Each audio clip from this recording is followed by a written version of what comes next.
Howdy Woodsman, welcome to the Outdoor Horror Theater. I'm your host, George Klutz. Today, we're going to be talking about the 2005 film The Amityville Horror, starring Green Lantern and Hit Girl. So strap on your chainsaw chaps, and let's get right into today's episode. This movie is a remake of a movie of the same name from 1979 and follows a similar plot. In 1974, Ronald DeFeo kills his parents and siblings in a gruesome tragedy. 1 year later, George Lutz, his wife, and her 3 children move in. The house and evil spirits within attempt to drive them to insanity, and the movie follows the family's attempts to win out against the madness. When people say remake, usually the response is, "Bleh!"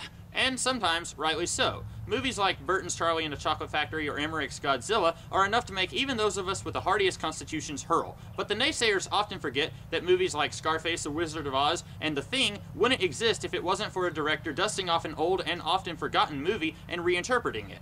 So that begs the question, where does the 2005 Amityville Horror fall in the spectrum of remakes? I was shocked to find out it's better than the 1979 film for a few reasons. First and foremost is the running time. The 79 film takes a whopping 117 minutes to do its thing, while the remake is only 90 minutes long. This wouldn't be such a big deal, except that the remake is able to tell the same story in less time and do it so much better. Mostly because the remake excises extraneous pieces of the story like the wedding, the priest going insane, and the cop following the family and acting suspicious. These last 2 plot points, I should add, never really have any payoff in the original movie and just stop abruptly, so it makes sense the remake would get rid of these bits and allow the movie to better focus on the family and their trip to Insanesville.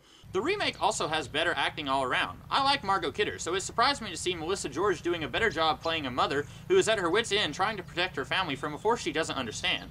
And listen up, Woodsman, because I'll only say this once, but Ryan Reynolds turns in a really good performance here as well. Nothing against James Brolin, who does a good job playing a man slowly descending into madness, but Reynolds does it just a little bit better, I think. Part of that comes back to the remake's focus being more squarely on the family without taking all the side trips to extend the film's running time. So we get a little bit of time with Reynolds before he turns evil, and we get to see that he's a good father figure who loves his stepkids. We don't get nearly as much of that with Brolin in the original film. Though, if I'm being honest, Brolin's performance is pretty close to being as good as Reynolds's, while Kidder's isn't as close to George's. And just as good as Reynolds is at playing the loving stepfather, he's maybe better at playing the psychotic madman who builds coffins for his entire family. He's a little too good at that if you ask me. I've got my eye on you, Reynolds. All this love I'm heaping on this thing shouldn't give you the wrong idea, though. This film does have some flaws, specifically the jump scares. The remake gets way excessive with them, which could be a trope of horror movies from the last 10 years, like Paranormal Activity, Insidious, or other horror remakes, like Rob Zombie's Halloween, or Sam Bayer's Nightmare on Elm Street. But that doesn't excuse the movie from indulging in that sort of behavior.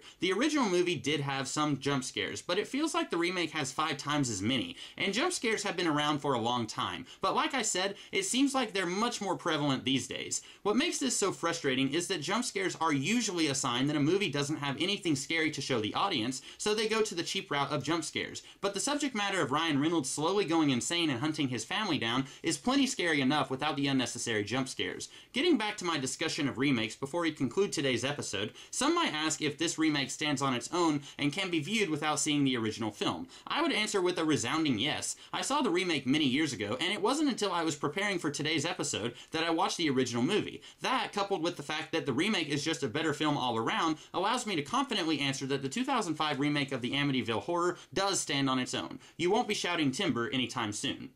That's it for today's episode of Outdoor Horror Theater. Be sure to tune in next time for a different kind of horror film. We're Back Again, the dreaded sequel to the animated film We're Back, A Dinosaur Story. And remember, just because you can drink muddy water out of a greasy hard hat doesn't mean that you should.